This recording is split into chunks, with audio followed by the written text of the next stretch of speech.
So here's another debate clip where Anton thinks he makes a good point. Libertarians are wrong. Taxation is necessary. So this entire argument is nonsense on its face, and here's why. You see, the things that taxation pays for will fall into one of two categories. The first category is things that we don't really need or benefit from or have a demand for. So this would include things like the war on drugs, overseas aggression, and corporate bailouts. For these things, taxation is obviously not necessary. The second category is things that there are a need and demand for, in which case there would be an incentive for people to provide these things in the free market. So in either scenario, taxation is ultimately unnecessary. But anyways, let's see what Anton has to say. In order to live in a society that has 300 plus million people, you have to have some sort of way to collectively make decisions. Really? We do? That seems like kind of a pain in the ass, trying to get 350 plus million people to agree on something. I mean, I have a hard enough time getting all my roommates to agree on what to order for dinner. Can you imagine getting 350 million people to agree on something? If the standard we had was every single person has to agree with the decision being made,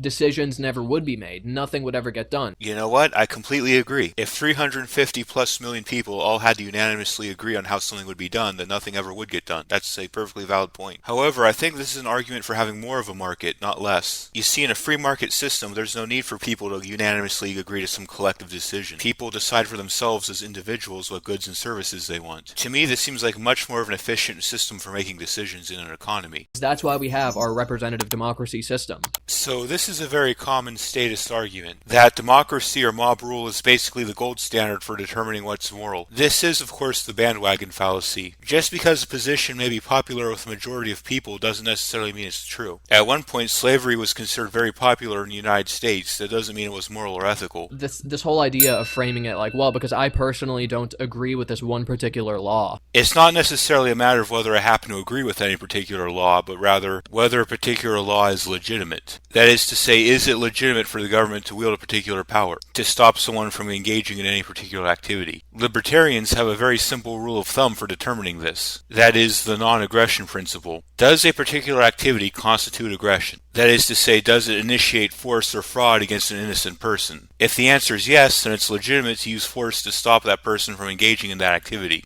This is why laws against things such as rape, murder, and theft are legitimate, because those are actions that aggress upon a victim. However, as is the case with a majority of the government's laws, they initiate force against people who haven't threatened or harmed anybody. Therefore, fighting back or resisting taxation. Taxation is a perfect example of what I was just talking about. Taxation is an initiation of violence, because it's essentially somebody saying, give me your money or I hurt you. Since it's an initiation of force against people who haven't done anything to hurt anyone else, it would be considered illegitimate under the non-aggression principle.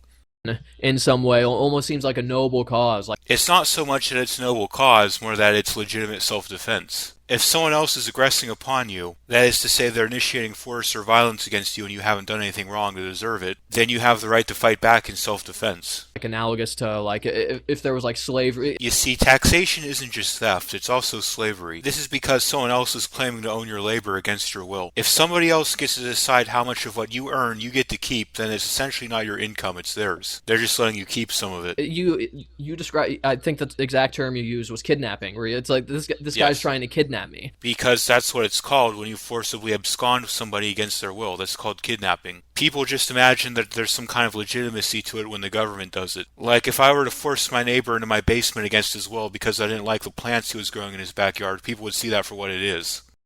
It's like saying, I just broke a law saying I can't trespass or break somebody's windshield or beat somebody up, and the police officer's dragging me away. They're kidnapping me.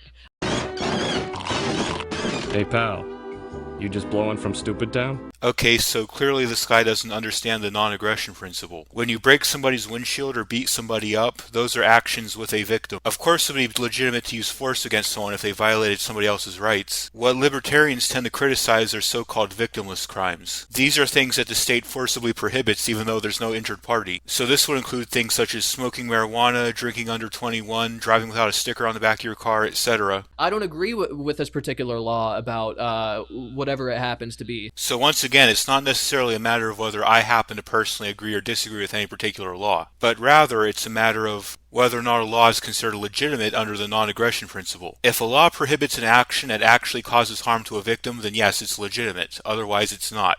So, therefore, because I don't agree with the law, it's kidnapping, it's theft, it's, insert whatever negative descriptor you want there. You know what's weird about this video? Anton actually never made an argument as to whether or not taxation is necessary, as the title of the video would imply. It mostly seemed like he was trying to argue that mob rule is legitimate, which doesn't have anything to do with whether or not taxation is necessary. But yeah, Anton has more of these debate clips, so I'm going to be tackling more of them, so if that's something you want to see, be sure to stick around. Until next time, this has been Philosopos making stupidity play dead. Everyone take care.